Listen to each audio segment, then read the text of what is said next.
Hey, Brian, we'll turn it over to you. Well, good morning. Bryan Mcpherson. I live at Oak Knoll Road. I've been here since '92, originally from Michigan. What brought me out here was work. I'm a carpenter, I'm retired. And I just happened to luck into finding this place on Oak Knoll Road abutting Lake Cochituate. And I had the last dock, or it could be the first, depending on how you look at it, as Snake Brook and Hammond Brook empty into the lake. I'm on the south side across from the headquarters of the state park. It gives me a pretty unique perspective. We use the area a lot. We hike and we know Tim and the crew, and we're pretty familiar with the lake. I've got a active outdoor and water background throughout my life. I've been kind of a waterman. And I really appreciate the healing and healthy relationship that nature provides. And most of the time when you're out in the park, everybody's enjoying themselves and kind of in the now. It's a healthy place to be, except when it isn't healthy.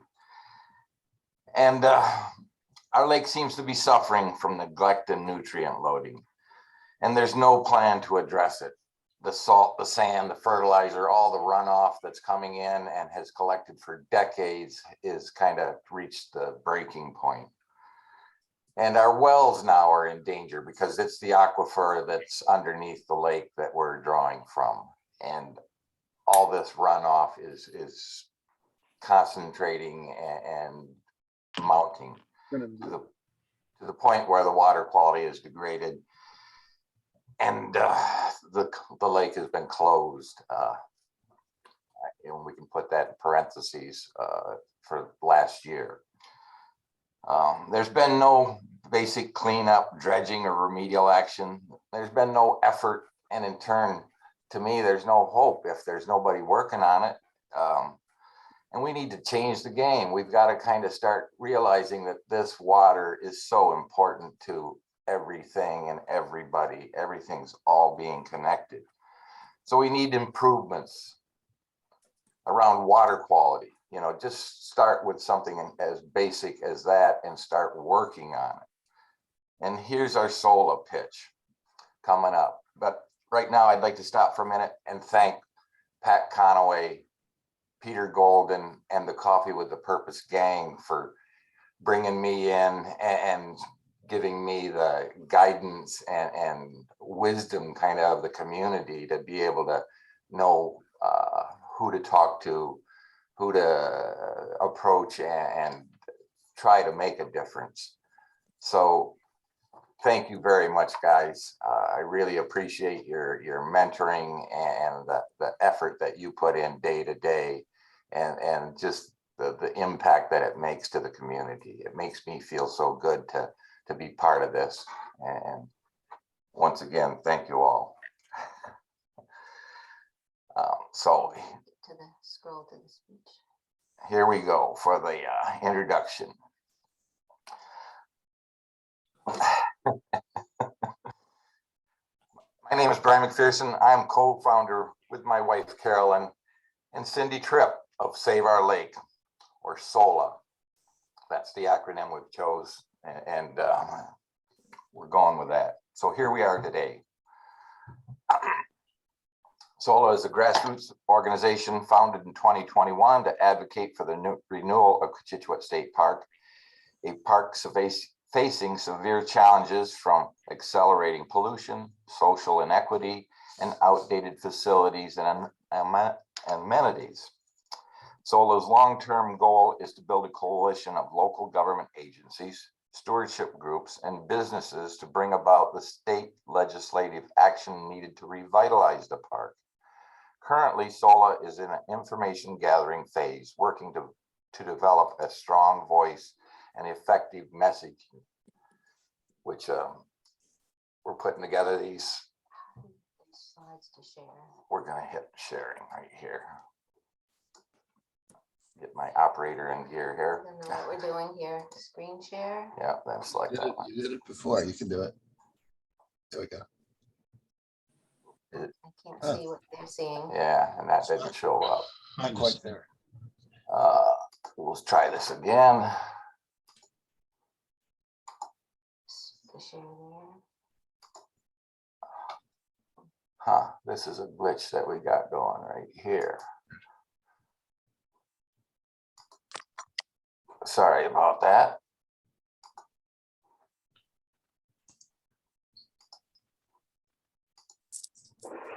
Huh.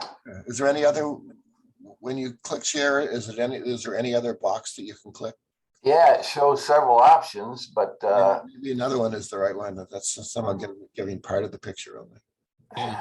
PDF. Or if it's just the PDF, you could probably send it to one of us and we could try sharing it. I don't know. I shouldn't have. He had it all shared properly at the very beginning, and I yeah. Oh, okay. got off temporarily. Had But then, it open. Here, this whatever is- you did the first time worked. I don't know. Is it possible that the window is that small on your computer? That you there. just need to make the window bigger? Did that show yet? Because it's showing, it's just showing really narrow for me. Okay. Just the top Just a part. little band of it. You choose desktop or PDF. And maybe try the whole desktop. That way you. I assume you did it. There we go. Yeah, Ah, there. yay. Yeah. Small. Advance it though. Yeah. Can you?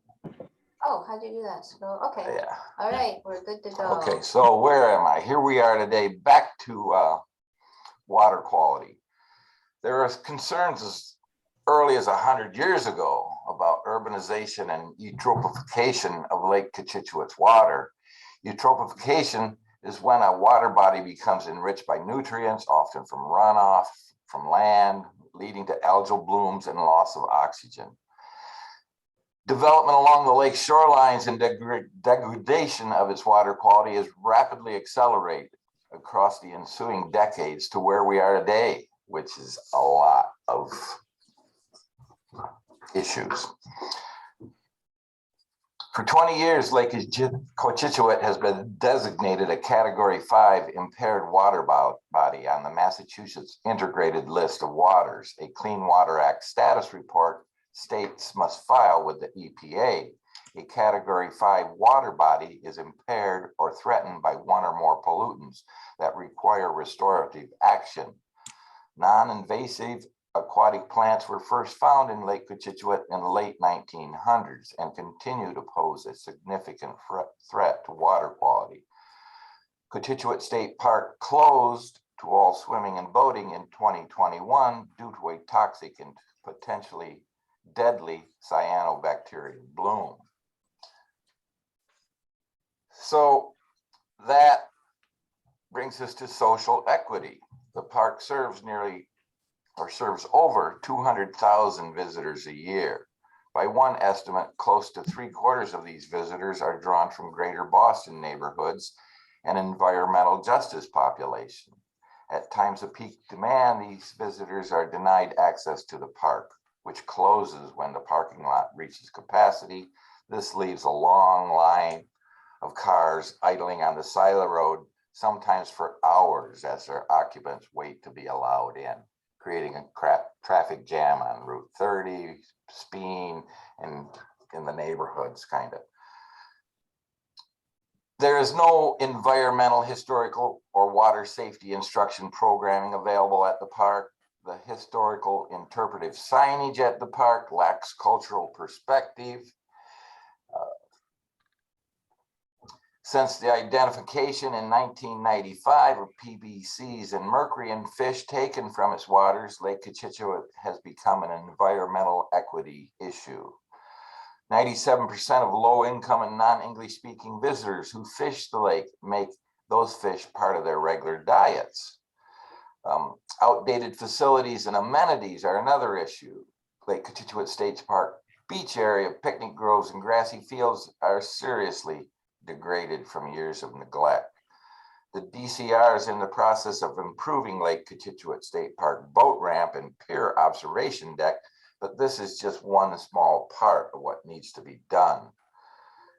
And how we got there. Lake Cochituate State Park is an irreplaceable resource that has been overlooked, underdeveloped, and underserved for decades. these three main issues I have highlighted, water quality, social inequity, and outdated facilities and amenities, stem from a lack of leadership, vision, and strategic planning at the DCR. This has been and is excavated by chronic underfunding and understaffing by the state legislature. Wicked underfunded. So what can be done with water quality? Conduct a comprehensive pollution abatement plan headed by an impartial authority to assess all point and non-point pollution sources for Lake Cochituate. Make the benchmark for clean water be water that is swimmable without need for treatment. Move on to social equity. Conduct a demand and usage study for times of peak access with the goal of doubling parking capacity and access, interest and improve access and entranceways to the park. Greatly expand the swimming area and offer diverse managed entertainment programming and signage that illuminates native space from prehistory to present times. Post multilingual signs warning the anglers of dangers of consuming fish caught in Lake Cochituate, and implement educational programs that effectively deter park visitors from taking home the fish they catch. We can talk about that a little more. Park facilities and amenities. Create a master landscape design plan that includes expanding the existing picnic grove, replacing and increasing the number of barbecues, addressing the chronic flooding of the grassy fields and the lack of biodiverse plantings, add passive recreation amenities such as spray decks, a playground, and a pavilion for group events and entertainment.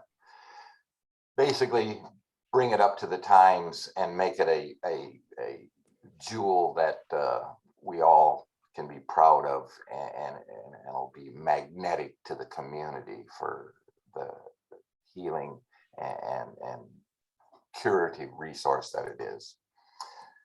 And so that's it in a nutshell for my basic beginning. We're asking for ideas, information, suggestions on how to move forward. And if anybody wants to join in with us, we're seeking help. I'd like to credit and thank Cindy Tripp for all the wonderful help that she's done. She's such a great researcher and writer, wordsmith. She's just so helpful and has really brought us a long way.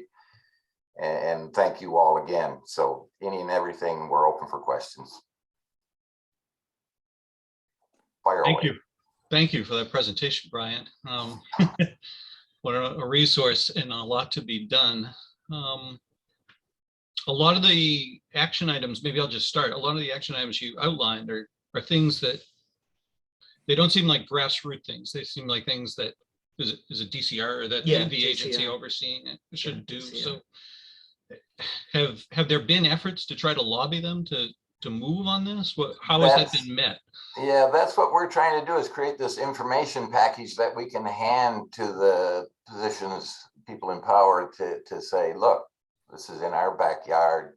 It's an asset of the community that has been overlooked. And, the climate change that is upon us is so visible there at the lake if you really start to take a kind of an in-depth look at it. And the projects that are happening on 27 now at Snake Brook and further on down the feeding streams that are coming in from the east, settling ponds are getting made there. And those settling ponds in themselves are kind of it was an afterthought that the DOT put them on the plans and they weren't permitted. And so they are kind of languishing there in a state of construction and yet to be implemented. And that's kind of adding to the pollution too, because of bad planning by the DOT. And so there's this kind of the lack of overview for people to that are kind of overseeing the lake. It's segmented, and Tim Murphy, who's the park superintendent, he cares for Lake Cochituate, Callahan State Park, and Elm Bank, with basically 2 people, him and his main helper, Natalia. And during the summer, they get a half dozen people that are working, but they're overwhelmed most of the time, and in turn, a lot of stuff doesn't get done. So, Bryan, Carol here. Yeah, one of the, I mean, I really commend you on all that you're doing and the researching and coming up with the issues. One of the issues is that the money that Lake Cochituate, that the state park brings in during the summer, none of it goes to the improvement of the lake. It goes to the general fund. And this is one of the issues, because if the money doesn't go back to improve the park, that then doesn't leave money to restore the park in the ways that you would love and all of us would love to see happen. I wonder if, have you involved the Natick Conservation Commission in this project that you're doing? we've reached out and are now Claire and Jillian, we're back and forth. We're trying to partner up and help each other magnify our efforts. You know, the whole sustainability program, I think, is so important for the town. They've committed to it, and in order to reach that goal, we've got to really start digging and not just kind of act like it's going to fix itself. And I'm kind of all in on the leadership. I think Natick in this position, it's kind of a poster child of development. 200,000 cars cross Mass Pike every day. The impact of the roadways here and the development is huge. And in turn, the lake requires a fairly constant effort to keep up with its problems. In 1974, I think it was, there was a dredging plan for Snake Brook because of the sediments that were coming in. That never happened. And, you know, here we are getting close to 50 years later, and I'm sure it needs dredging a lot, you know, a lot worse. And you can see the deltas of sand that come out from most of the inlets, and you know, the amount of salt that's getting dumped in. You really notice it in this time of year, and so that it's ongoing, and we're working on it. We're trying to reach out and develop partnerships. So I see several people have their hands raised. If people can use that hand raise function, that kind of imposes some order. Cindy, I'll get to you in just a second, but Brinley had actually put a question in the chat too, asking if there's a website, Bryan, that's been developed yet, or if there are plans for one. And then after that, Cindy Bates. I defer to Sally, who she had her hand up. Oh, okay. Well. With the website we're working on, you know, it's not as easy as you think with a lot of this stuff, and we've been kind of trying not to get too wrapped up with this, and we're looking for volunteers. So we have a document, a 17-page document that we can send out to anybody. Yeah, If you send that to us, we can, or to me at least, I can put that in the follow-up email out to the full membership. okay. And it's a good volunteer. I hear what you're saying about website, but maybe there is someone here who, or has got some web skills that could jump in. So, so Cindy is deferred to Sally. So we'll let Sally go first, and then we can go back to Cindy. That's very kind. I'm very impressed about the publication, the pages that you've put together for Save Our Lake. And as a new person to Natick, relatively new, I had no idea how large Lake Cochituate is. I didn't realize that it, you know, runs the length of mileage that it does on the different ponds. It's a very, very key body. And I know my brother Pat says it's the lungs of the Massachusetts or at least this area. I'm curious, why then were the priorities for the boat dock? Does anybody know, Brian, why was the boat dock improved when so many other things look like they could have been addressed sooner? Well, the quick take apart with that is back in the 90s when TJX was looking to expand their headquarters there, they wanted to move to the land to the east of their first building. That was owned by the DCR. A deal was made and they gave DCR sold TJX that land, and TJX in turn put I believe it was $1 million into a fund earmarked for Lake Cochituate improvements. And through the years, up until a couple of years ago, they whittled that down. They spent about half of it just kind of on odds and ends at the park. And they wanted to have some sort of legacy piece of that money. And so Sandra Brennan approached the Lakes and Ponds people and said, hey, we've got some money here. Let's try to do something with it. And the boating people kind of said, well, you know, this is a problem here for boats, and we really value boats more than the other facilities, and they pushed that through. It was, I think it was a hurried design, and it wasn't, you know, there was no public outreach for us to have any input. It was dropped in there, $2.5 million project, overbuilt in a lot of ways, I think, and not really money well spent considering the water quality there. Last summer, people were asked not to swim there. And even though occasionally people do swim at their own risk, it's all part of the issue, because to me, if a lake is deemed closed because of water quality, it should be closed. There shouldn't be these groups like the Whalen crew boats that are allowed to go out there and use the lake because they've got a business in place. You know, it just creates kind of this us and them viewing of the lake. And I think those closures would be more impactful if these businesses were also said, hey, you know, you're renting these boats and you're doing these crew things. You can't do it because the water quality is bad. And they've kind of been given a pass.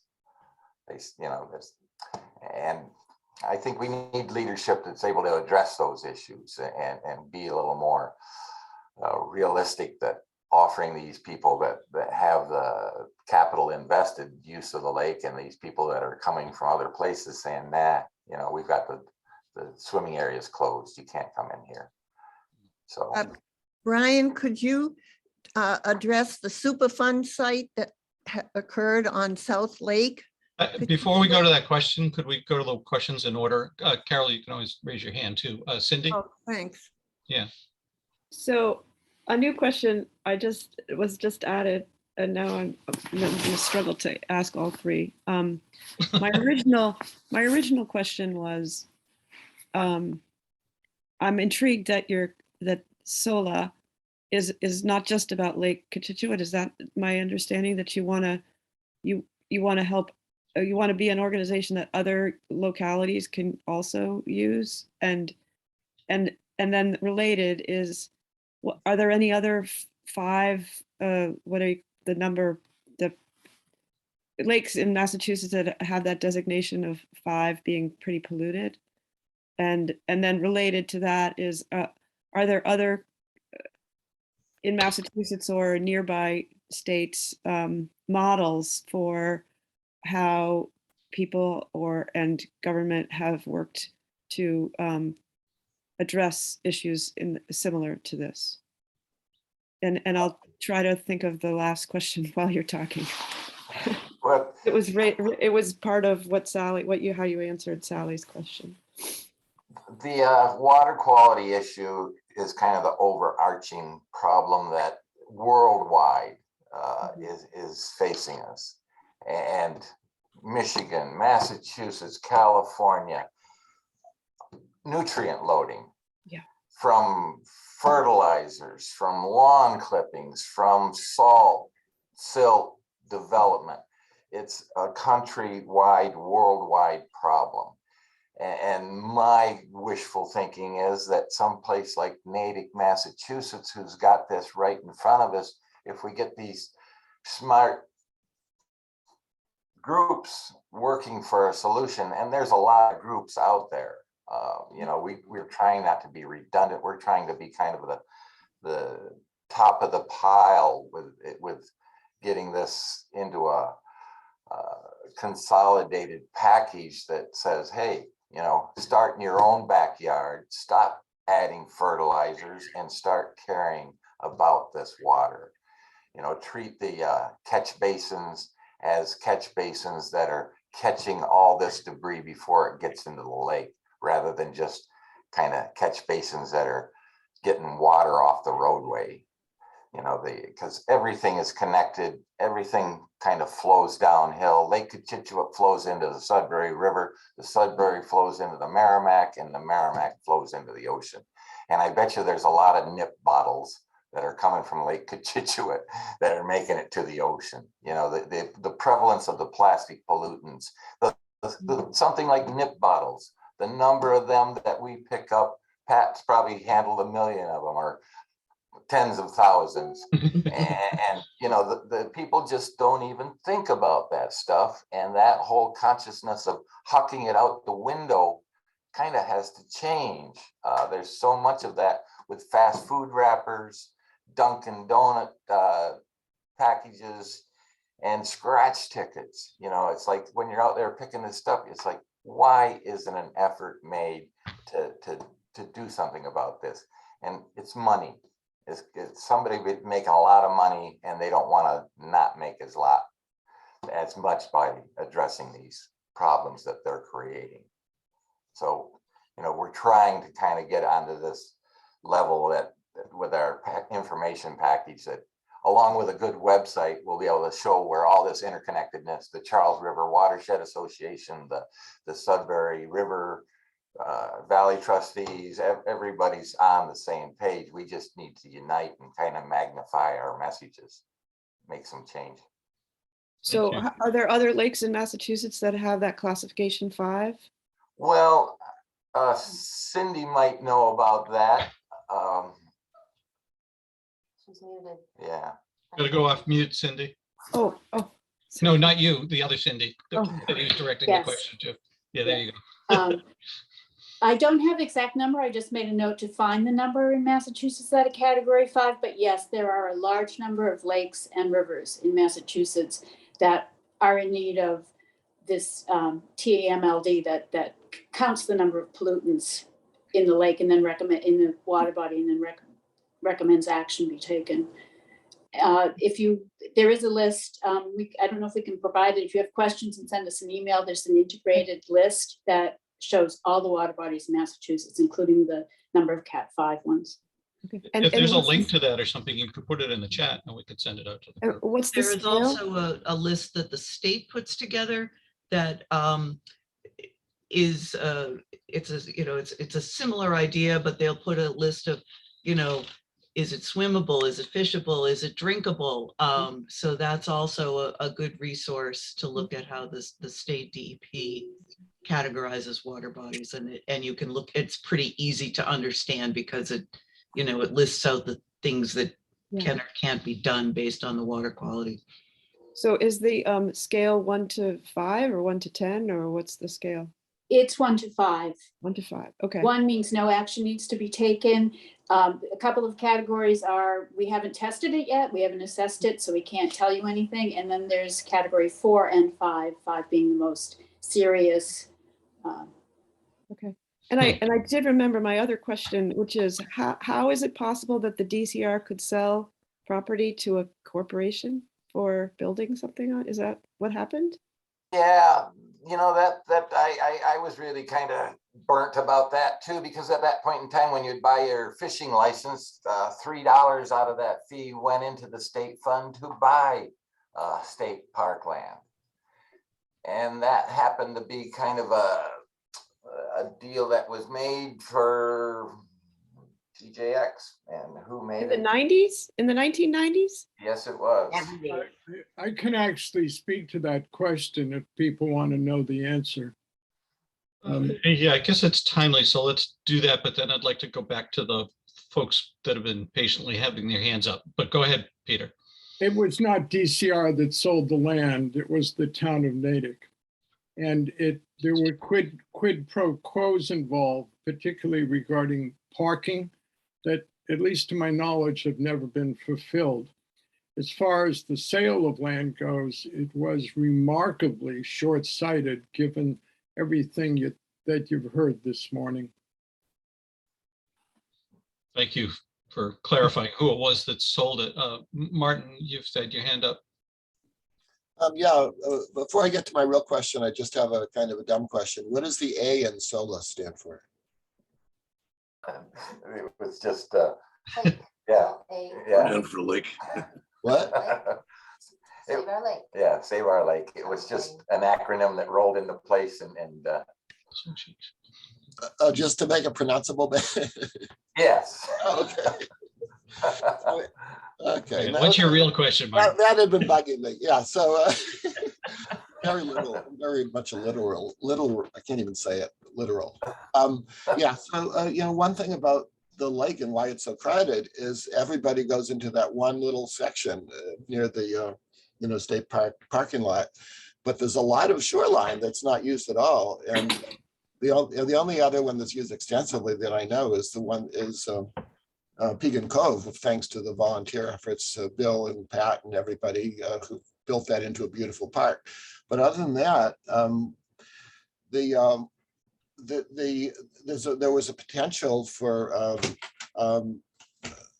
JJ Lane Park when that was renovated to have a beautiful shoreline there, and the state refused to let us have access to it. They insisted we kind of patch up the fence and fence it off so people couldn't get to the lake there.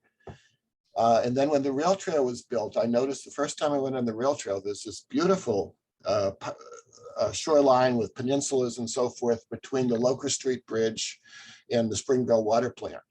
And I brought it up to my committee, the Open Space Committee. Do we want to develop trails there? And the thinking was, if we start talking about trails, the state's going to fence the thing off and we're not going to be able to get there at all. So we were so cynical of what the state was going to do. We haven't even brought that idea to the forefront. But is there any hope of the state allowing use of the whole rest of the shoreline and being helpful rather than hindrance for that? Yeah, I've asked about the JJ Lane to several different parties, and everybody just kind of says, no, we can't do it. The fence is there, even though the fence has a big hole in it. It doesn't make sense to me. The state, I think that's one of the problems with the DCR. They're not developing a long-term plan. They're reacting to the immediate problems, which they added the new connector to the rail trail. They're adding the dock because the money came in, and they haven't really had a big master plan to work from. And the potential, if you kind of dream a little bit and think about the urban lake here that we're in the middle, if it was improved and some really world-class amenities were added to it, and you started doing creative efforts with aeration and sprinklers and had an educational impact to improve water quality, help the lake. I think Natick could turn it into a business. Spread that knowledge. It needs to be spread throughout the country for all the water quality, and good leadership is kind of what everything boils down to. And I think we've got a lot of good leadership here. If we can get some businesses to tie in, and on Route 9 Exponent, they're a water quality group, and I've contacted them a couple times. And these big businesses, unless you got a big wallet, really don't have much to say to you. They just kind of you know, they're not there for public outreach. They're there to generate contracts. But you would hope that being that a company like that with the lake in their yard would take some interest locally. And TJX, I think, owes it to the community to really kind of take up a real big interest in improving its action here on the lake. And another thing with the Category 5, the EPA has a big responsibility, and it monitors Snake Brook. I don't know if it's annually or every other year. They place monitors in the stream, and they're getting all this information, but they're not acting on it. They're just kind of waiting, I think, until funding comes in place and it has a more favorable political outlet. So we're all in the Thanks. same boat. Let's move on to some more questions. Pat, you've had your hand up. Yeah, well, I was just going to comment. In 2004, Carol knows of this study. The Massachusetts Area Planning Council did a thorough study of the Lake Constituent watershed, which includes basically 5 towns: Wayland, Framingham, Natick, and Ashland. Little bit of Sherburne, I think. So those are the communities that comprise the major watershed. And I think there's a problem in terms of politics and in terms of citizen awareness. Very few people understand what a watershed really is and what it does. All over, Cindy's question, all over Massachusetts and really the United States, the stormwater is a huge problem for lots of freshwater waterways and oceans. It's overarching. And what we have here in Natick in the Metro West is Martin Pillsbury, who did the study. He pointed out that we have 41% of our land is already hard surface, impermeable land structures, rooftops, parking lots, roadways. So when you start with that high percentage of, impermeable structure, land use, you're just going to get this cascade of stuff running off every time there's a half inch of rain. And a lot of it is gushing into the storm drains and then directly into the lake. There is some more advanced and modern best management practices that have been built in. You can even go to Natick High School and you can see a few things. That's not Lake Constituent, that's Doug Pond. But you can see swales and depressions that were built into the architecture at Natick High School that buffer the water that runs off the pavement in the parking areas and percolates down through the earth, and that cleans it up. But our watershed is in rough shape, and Brian's just waving the flag, and it's really a 5-town solution or a problem, or a 3-town at least, excluding what the DCR does and doesn't do. So Wayland, Framingham, and Natick really have to get their act together. Their Concoms and all those things that Brian's referring to about, too much fertilizer pollution, leaky septic systems. The whole thing has to be dealt with, and it's a huge project. And my last comment about DCRs, they are one of the lowest vision organizations I've ever seen. I battled with them for a decade or two. Carol and I have too.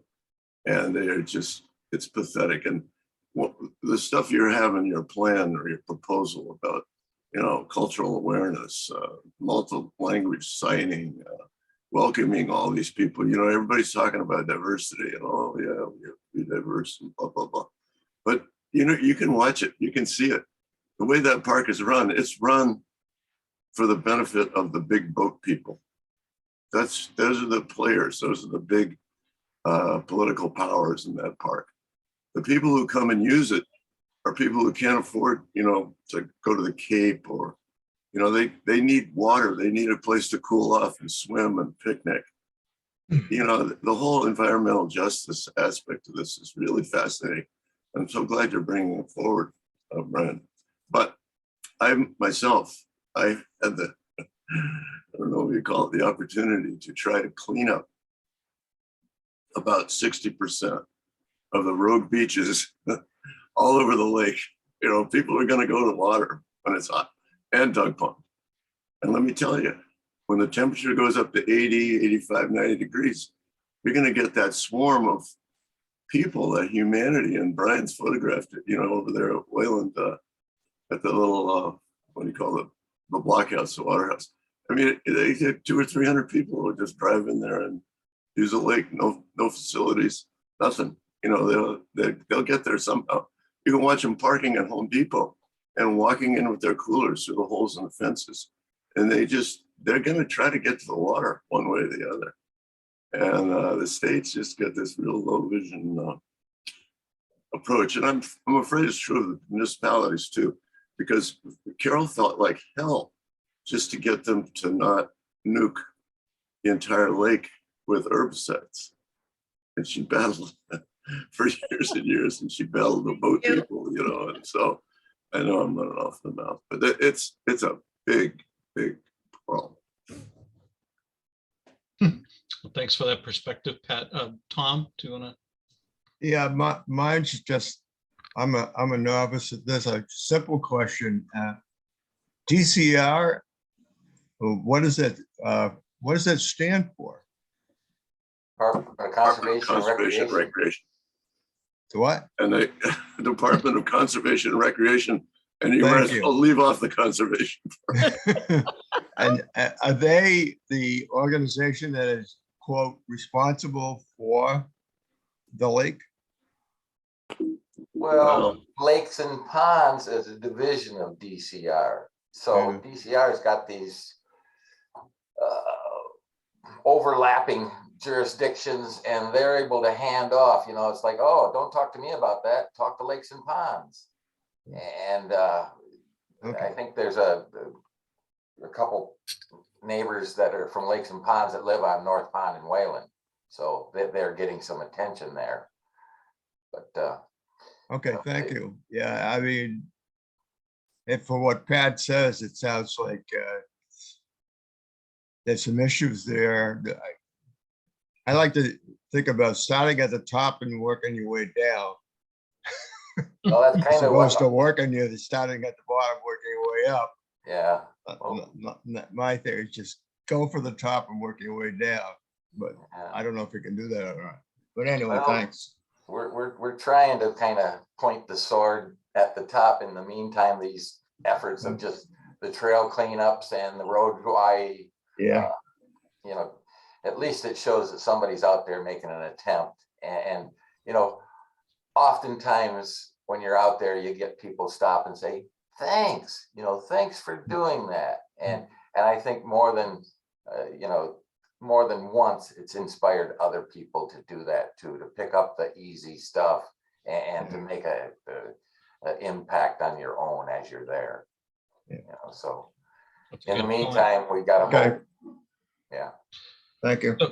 I see two more hands raised. Sarah's got a question, Peter, and then Ricky. I know you've had your hand raised, so let's do Sarah and Peter and then Ricky. So I have two kind of unrelated questions. The first one kind of relates, it's, I guess, a follow-on. Had the question before Pat spoke, but it's related to what he said about the other towns, particularly Wayland and Framingham. Are there similar efforts to save our lakes going on in those towns? And I guess I'll ask my other question at the same time, just so you maybe can answer them both. Do you know if with the money from the infrastructure bill, if there might be any funds coming into DCR that could be headed this way? I know that's a little off topic, but I figured I'd ask. Well, the funding, Massachusetts is like 50% less than the national average for money spent on the parklands here in the state. Way low. And you know, Massachusetts is such a lucky state to be in. there's so much natural beauty, diverse environment, and the state has a huge 500,000 acres of assets that's underdeveloped and waiting for kind of visionary leadership. And in the meantime, everybody's kind of tiptoeing along the edge saying, well, you know, what's going to happen? And I think this DCR Donahue report should be a kind of a real eye opener. Either they're going to kind of just remain the same and not do nothing, or they're going to take a progressive approach and say, we got to save this stuff and treat it like it's a valuable asset and make it parks that people want to visit and use. So everything's kind of in flux with DCR not providing any leadership that I can see that's impactful. They're just- And my other question, do you know if there are groups similar to yours in any of the other towns? Well, the Charles River Watershed Association has always been active. It's making its way upstream to the source up in Bellingham on the Charles River. They're doing a comprehensive assessment of the whole Charles, and they're going to try to do a top to bottom remedial effort. And you know, there's a lot of other groups on this same vein, and we're all kind of, you know, you can go from Greenpeace to the Conservation League of Voters, and you know, there's a lot of effort out there, and we're all kind of popping up, and at some point in time we'll probably get a governor or maybe a director of the DCR that says, look at all these people that are trying to do our work. Let's get out there and lead, you know, in a real positive effort to try to help this common sense of having a water quality that isn't killing us or making us sick.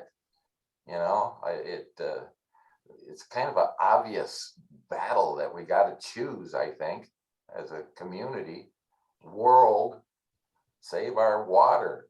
Everything else will be kind of downhill from there. If we get a good water quality, you know, it's going to just have such a positive impact everywhere around. People won't be throwing their nip bottles out of the window, and be a little hesitant about throwing their trash over the fence into the state land. You know, but Yeah. stewardship. Stewardship is a big word for the effort, and a big tool for us. You know, get everybody on board of being a good steward. It really helps. Yeah. Peter? Oh. Well, I kind of feel like Sancho Panza trailing along behind Don Quixote, because all the questions that are being asked today, almost virtually every single one of them have been addressed to the, I'm going to use a particular word, magnificent and visionary research that Cindy Tripp has done.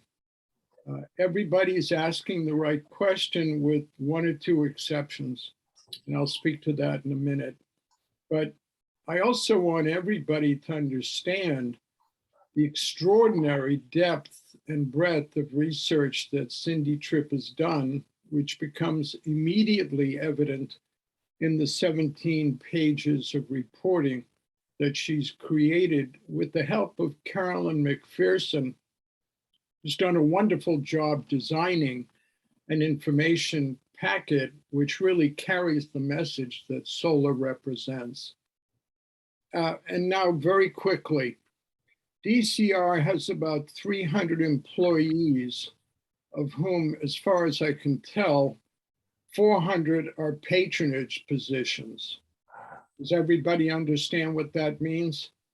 And I'm making a bad joke because at the same time, people like Julie O'Brien, who's retired now, former director of the design department, Carl Haglund, who's a nationally recognized authority on parklands history and a brilliant writer, and numerous others, including Irene Del Bono, who's a resident here in Natick, whom some of you may know, who was DCR's legal counsel with regard to receipt of parklands from private donation, and a brilliant lawyer and environmentalist.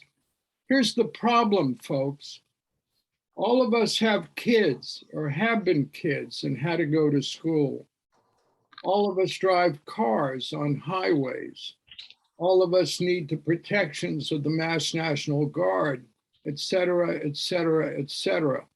So that $45 billion a year state budget gets chopped up and chopped up and chopped up by interest groups, all of the interests of which are valid.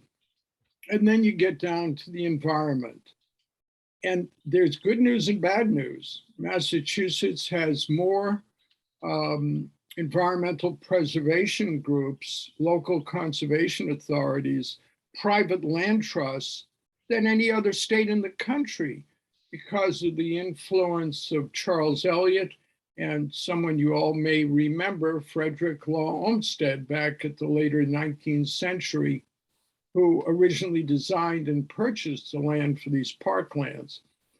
But Bryan said it, you got almost 500,000 acres, 300 employees,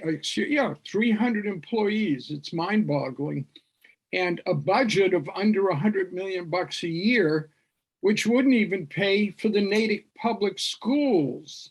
Think about that for a minute. And there's no leadership to speak of. DCR leadership over the years is just mind-blowingly inadequate. So at the end of the day, with a new administration, hopefully led by Maura Healey, and an up from the bottom, pitchfork and torches political strategy, not just solar, not just coffee with a purpose, but an organized, coherent environmental movement stretching across the state and nation with visionary leadership, I think we can get it done. But this is really a multi-year effort that we all have to put our shoulders to. Thank you. Thanks, Peter. Yeah, sounds like this is all symptoms of a much larger problem. So Ricky, let's go to you. You're on mute. You need to take yourself off mute.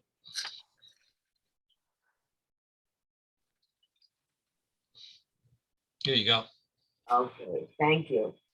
I look back to the beginnings when we started the Watershed Association on Lake Cochituate in 1970.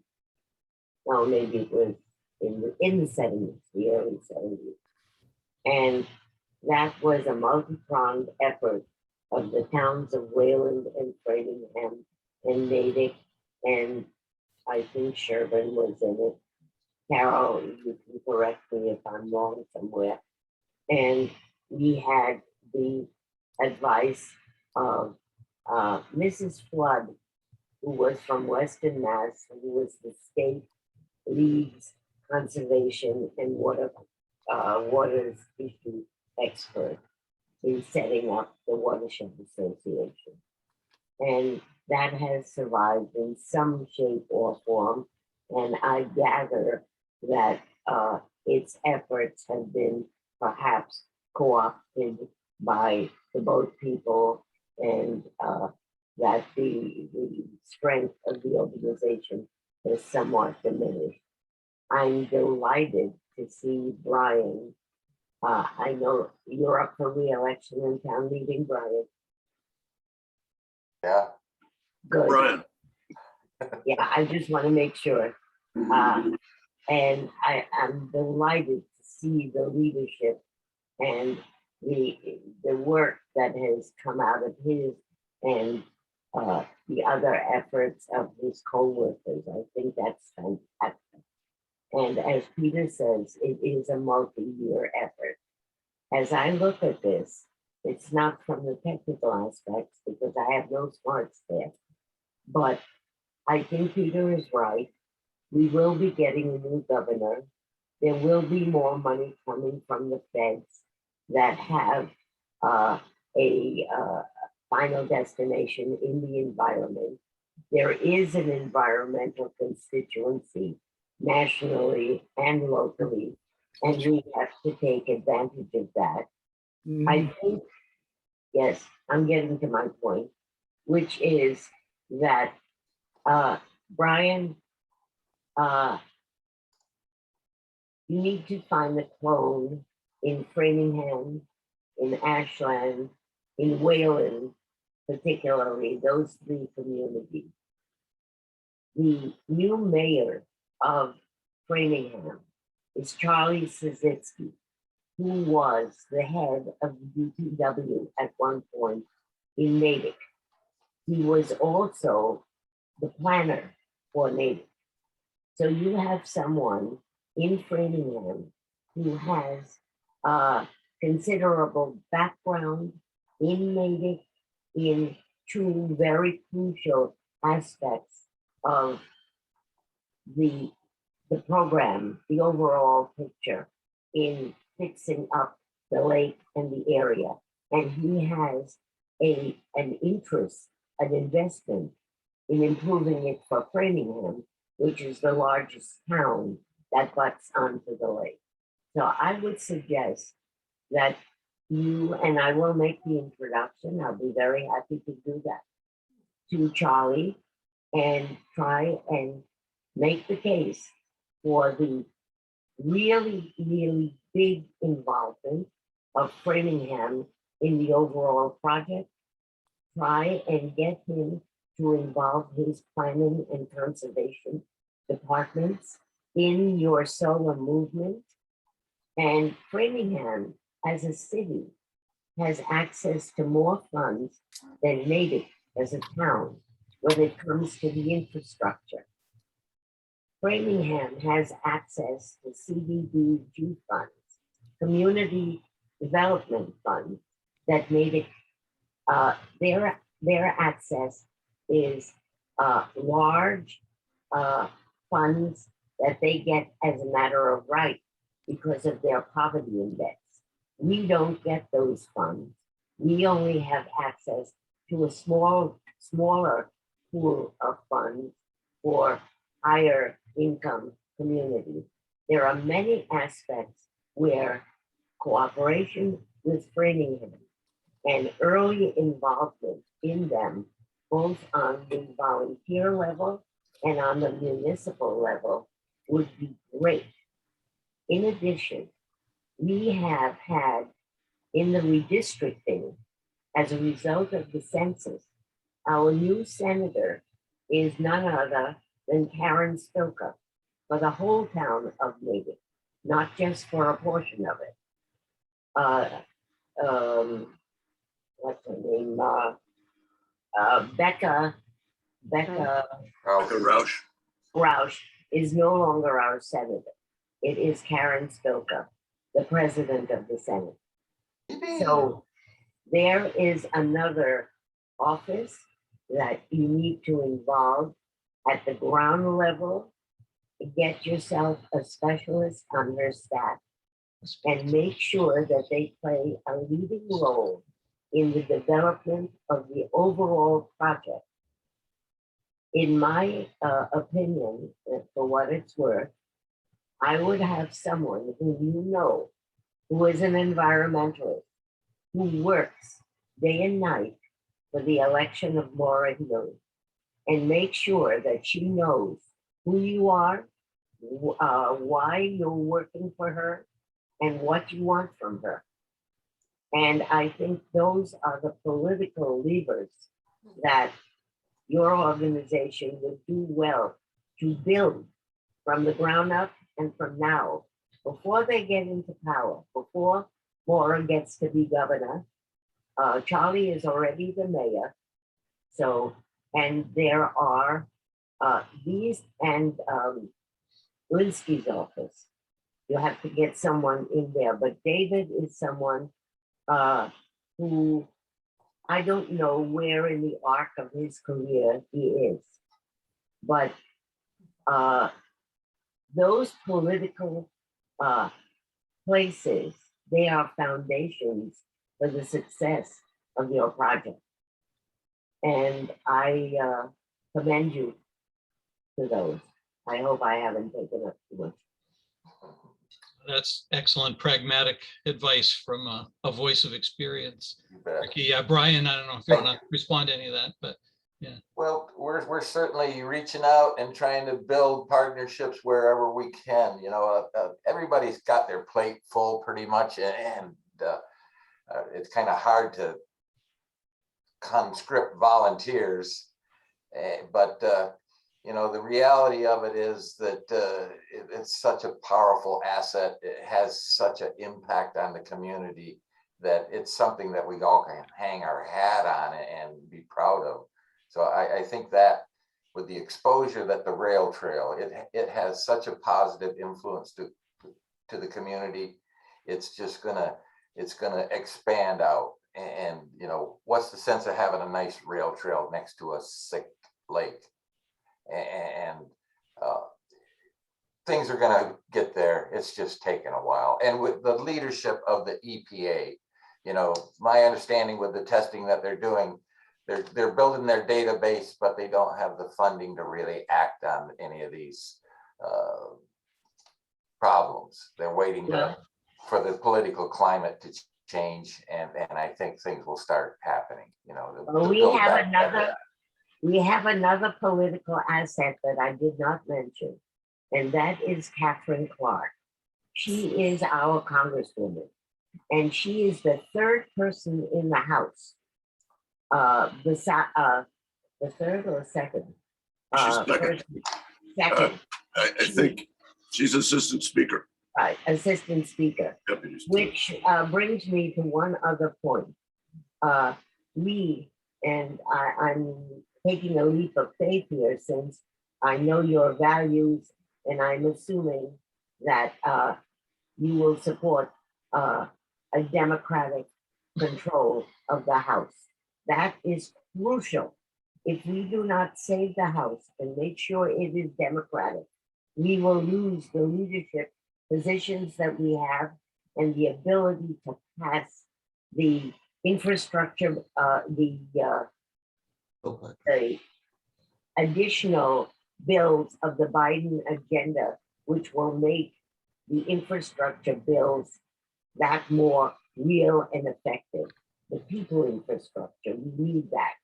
And we need the voting rights bill. So if we do not save the House, we will lose those agenda items. And those are the future of our country.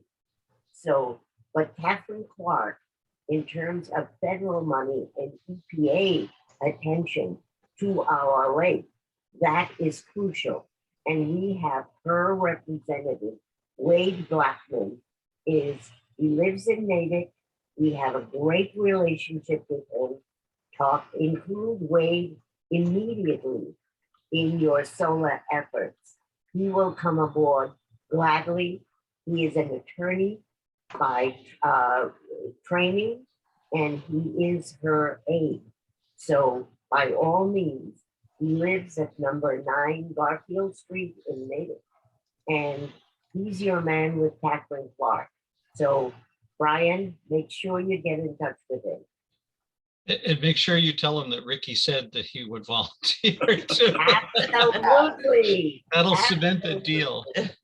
Absolutely. Great advice. I want to be mindful that it's the top of the hour. I know some people may need to drop off. We can continue for a bit further. This talk of EPA reminds me that I was rude earlier and cut Carol off, who was about to ask a question about Superfund. Carol, is that still a question on your mind? Oh, well, it was just in addition to the other traumas that the lake has experienced. And that was a huge thing that was worked on by a number of people to finally, it took 10 years to get the feds to acknowledge the Superfund and work on it and reduce the pollution that it caused from the soldiers system across the lake from me. From the Army labs.